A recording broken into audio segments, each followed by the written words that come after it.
रायगड सम्राट अल्पावधीत लोकप्रिय ठरलेले रायगड सम्राट रयतेच्या सेवेसाठी सदैव पुढे। रायगड सम्राट राजकीय, सामाजिक, शैक्षणिक, शेतीविषयक अचूक बातम्यांसाठी रायगड सम्राट न्यूजला सबस्क्राइब करा।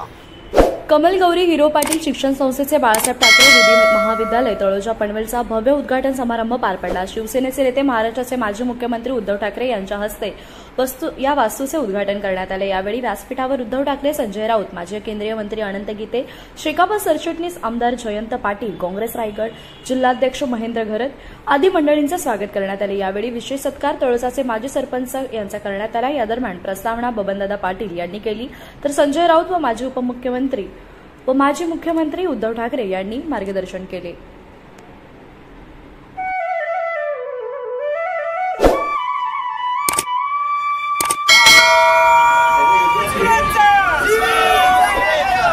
व्यासपीठावरील सर्व मान्यवर आणि जमलेल्या माझ्या बांधवांनो, बहिणींनो आणि माता,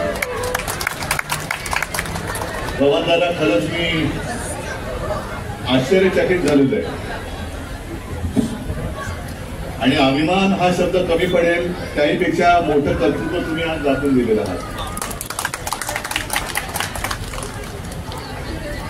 मला गेली किती 30-40 वर्ष केव्हापासून बबनदादा आमच्या ठाकरे कुटुंबियांसोबत आणि शिवसेनेत काम करतायत आता मला आठवत सुद्धा नाही, पण ती सगळी वर्ष आठवत आहेत। बोलता बोलता तुम्ही जे बोललात की बाळासाहेबांनी सांगितलं की अरे मारामाऱ्या करणारा तू शाळा काय काढणार, पण मला खात्री आहे की शाळा काढली तरी पहिलं काम तुम्ही विसरलेलं नाही। आणि आपली शिवसेना अशीच आहे, कारण शिवसेनेचा जन्मच मुळामध्ये न्याय हक्काच्या लढाईसाठी झाला। जर न्याय मागून मिळत नसेल तर तो लढून मिळवावाच लागतो आणि तो कसा मिळवायचा हे शिवसैनिकांना माहिती आहे। पण प्रश्न मग काय येतो की असा लढून न्याय मिळवताना मग पोलीस केसेस होतात। त्याच्यामुळे तुम्ही जसं शिक्षणाची एक सोय केलेली आहे, काही जणांना मोफत देताय, तुम्ही द्याल ती फी, तशीच मला वाटतं शिवसैनिकांची तुम्ही एक दुसरी सोय केली ती म्हणजे तुम्ही लॉ कॉलेज काढलं। आता वकिलांची आपल्याकडे कमी नसेल, 500 वकील तर झालेलेच आहेत, आणखी पुढचे इकडे बसलेले आहेत। दरवर्षी तुम्ही असे शेकड्यानो वकील हे नुसते शिवसेनेला नाहीत, नुसते महाराष्ट्रात नाही तर देशाला देणार आहात। आणि कॉलेज काढलं म्हणजे काम संपलं असं नाही। मी मगाशी सहज एक ऑफिस पाहिलं, तुमचं लायब्ररी पाहिली, आणि त्या लायब्ररीमध्ये जी काही वाक्य लिहिलेली आहे त्या वाक्यांचं सुद्धा नुसते पुस्तक केलं तरी मला असं वाटतं सगळा कायदा त्याच्यामध्ये आला। पण इथे हे सगळे विद्यार्थी आहेत, विद्यार्थिनी मोठ्या प्रमाणावरती आहेत। तर तुम्हाला सगळ्यांना सांगतो की आता सध्या जे काही देशामध्ये चाललेलं आहे, कायद्याचं राज्य चाललंय का काय कळत नाहीये, आणि न्यायदानाला जो विलंब होतोय, आपल्याला एक गोष्ट बरी वाटते की प्रत्येक वेळेला कोण ना कोणतरी मोठा निवृत्त न्यायाधीश असतील, कशाला काल परवाकडे आत्ताचे चीफ जस्टिस सुद्धा बोलले की न्यायदान हे वेळेवर झालं पाहिजे, आणि ते वेळेवर व्हायला पाहिजे म्हणजे कसं व्हायला पाहिजे। मला वाटतं दसरा मेळाव्यात मी विनोद सांगितला होता की एका न्यायमूर्तींसमोर एक केस येते, न्यायमूर्ती सध्या त्या दिवशी त्यांचा मूड तेवढा काय बरा नसतो, ते विचारतात त्याला की कोणती केस आहे, विनयभंगाची केस आहे। तर विनयभंगाची केस म्हणते तर आधीच आणखी पारा चढला, आणा आरोपीला समोर आणा, आणि समोर आणल्यानंतर बघतात काय आरोपीच्या पिंजऱ्यात एक आजोबा काठी टेकत टेकत हळूहळू आले, आणि न्यायमूर्तीने विचारलं आरोपी कुठे, तर हेच आरोपी आहेत। हे भडकले न्यायमूर्ती, त्यांनी सांगितलं काय हो तुम्हाला लाज नाही वाटत, आजोबांच्या वयाचे झालं तुम्ही आणि नातीच्या वयाच्या मुलीची तुम्ही टिंगलचा वटवाळी करता, शरम नाही वाटत तुम्हाला, वय तुमचं वय काय त्यांचं वय काय। मग त्या आजोबाने हळूहळू मान वर करत न्यायमूर्तीने सांगितलं की जेव्हा हा गुन्हा घडला ना तेव्हा मी सुद्धा त्याच वयाचा होतो, मी सुद्धा कॉलेजमध्ये होतो, मी सुद्धा 20 वर्षाचा होतो। आता जिची मी टिंगल केली होती ती सुद्धा आजी झाली, ती सुद्धा कुठे गेली माहिती नाही, पण तारीख पे तारीख करत एवढ्या तारखा झाल्या की मी आजोबा झालो, ती आजी झाली, पण अजून निकालच लागत नाही। तो उपयोग काय न्यायदानाचा?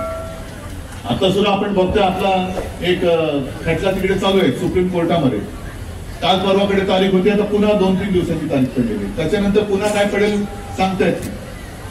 पण तुमचं एक जे कर्तव्य आहे ते म्हणजे आपल्या देशातलं संविधान आणि लोकशाहीची रक्षा करणं, त्याचं रक्षण करणं हे तुमचं काम आहे.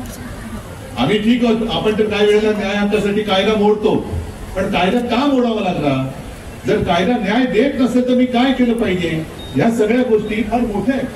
मी एवढा काही मोठा कायदेतज्ञ नाहीये, पण जे काय अनुभव वगैरे तुमच्यासारख्या सगळ्या लढवय्या शिवसैनिकांच्या अनुभवातून मी जे काही शिकलोय ते हेच आहे की गुन्हा काय, न्याय मिळत नाही म्हणून मी आंदोलन केलं.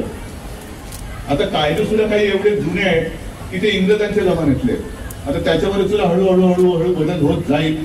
असं तो फार एक मोठा आणि गहन विषय आहे, त्याच्यात जास्त काही मी खोलात जाऊ इच्छित नाही. पण भवनदादा, मला खरंच तुमचा अभिमान वाटतो आणि नक्कीच आणि बाळासाहेबांना सुद्धा आज आनंद झाला असेल की आपला बबन पाटील, मी तर म्हणे आता प्राचार्य झाले, प्राचार्य बबन दादा, नुसतं बबन दादा नाही, बबन दादा दादा म्हटलं तर कसं वाटतं? आता बबन सर प्राचार्य, आणि तुम्ही ज्या जिद्दीने आणि निष्ठेने, म्हणजे खरं या काळात सुद्धा आम्हा ठाकरे कुटुंबियांसोबत बबनदादा तुम्ही आणि तुमचं सगळं कुटुंब त्याच जिद्दीने, त्याच निष्ठेने, त्याच प्रेमाने राहिलेलं आहात. याचाच अर्थ तुमची कामावरती श्रद्धा किती आहे ते कळतं. तुम्हाला उदंड आयुष्य मिळो आणि तुमची सगळी स्वप्न साकार होत अशीच आज मी प्रार्थना करतो, तुम्हाला शुभेच्छा देतो. जय हिंद, जय महाराष्ट्र. या संस्थेला साथ दिलेली आहे, ती साथ आपण द्यावा. माझे शिक्षक वर्ग साहेब जेवढे प्रिन्सिपल आहेत PhD झालेले आहेत, सगळे प्रिन्सिपल साहेब PhD झालेले आहेत म्हणजे, आणि सगळ्या वर्गांचा 10वी 12वी सतत 100% रिझल्ट आलेला आहे. मी पुराव्यासाठी सगळ्यांना देतो. आणि साहेब एक मनात इच्छा आहे, तुम्ही तर आहात, साहेब पण वर आहेत. बाळासाहेबांचं महाविद्यालय झालं, पण बाळासाहेब विद्यापीठ मी काढल्याशिवाय गप्प बसणार नाही. जागा मिळाली, माझी स्वतःची जागा साहेब इथे आहे. मला या संस्थेला बांधणाऱ्या लोकांनी सांगितलं पैसे कुठे आणले, मी माझी जागा विकली. पैसे थोडे कमी पडले तेव्हा जैन भाईंना फोन केला, शेवटच्या टप्प्यात त्यांनी मला 2 कोटी रुपये फिनिशिंग वर. बँकेचा कर्ज, पहिला कर्ज उचलला आणि जैन भाईंनी सांगितलं अर्ज कर, तुला कर्ज मंजूर करतो. आणि साहेब 15 दिवसात या माणसाने मला कर्ज मंजूर केलं. म्हणून आजपर्यंत ज्यांनी सहकार्य, सगळ्यांची नावं घेत बसत नाही.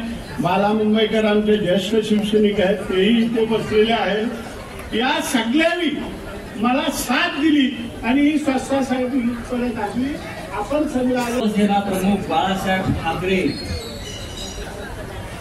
यांना अभिमान वाटावा अशी वास्तू बबनदादा पाटलांनी उभी केली. बाळासाहेब ठाकरे नेहमी सांगायचे आम्हाला,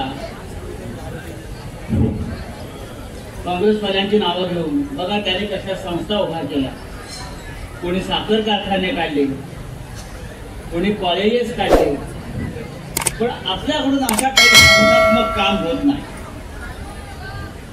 बबनदादा पाटील हे बाळासाहेब ठाकरेंचे सच्चे शिवसैनिक. त्यांनी एक स्वप्न उराशी बाळगलं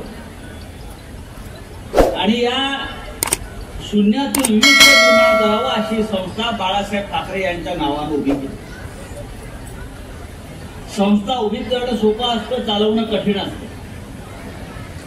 आणि आजही बबनदादा पाटील ज्या पद्धतीनं ही शैक्षणिक संस्था चालवत आहेत ते मगाशी मी ऐकलं तेव्हा मला कर्मवीर भाऊराव पाटलांची आठवण झाली. कर्मवीर भाऊराव पाटलांनी रयत शिक्षण संस्था जेव्हा सुरू केली तेव्हा 4 विद्यार्थी होते आणि एका खोलीतून त्यांनी संस्था सुरू केली. आणि आज त्या संस्थेच्या महाराष्ट्रामध्ये 100वर संस्था, शाळा, महाविद्यालय आणि लाखो शिक्षक त्या संस्थेमध्ये काम करतात. मी आजच्या दिवशी बबनराव आपल्याला एवढा शुभेच्छा देईन, आपण सुद्धा आज मी पाहिलं की आपण सुद्धा शिवसेनेत एक शिवसैनिक म्हणून कर्मवीरांच्याच मार्गाने चाललेला आहात. आणि ही संस्था इतकी मोठी होऊ द्या. की बाळासाहेब ठाकरे नावाचं विद्यापीठ हे होतच राजकारणामध्ये. आम्ही सगळे त्या विद्यापीठातूनच पुढे आलो, तुम्ही सुद्धा आला. पण एक शैक्षणिक विद्यापीठ जर आपण निर्माण करणार असाल तर आम्ही सगळे तुमच्या पाठीशी ठामपणे उभे राहू आणि या महाराष्ट्रात देशामध्ये विद्यापीठ उभं राहू द्या. मी पुन्हा एकदा आपल्या जिद्दीला आणि आपल्या कामाला सलाम करतो. जय हिंद, जय महाराष्ट्र.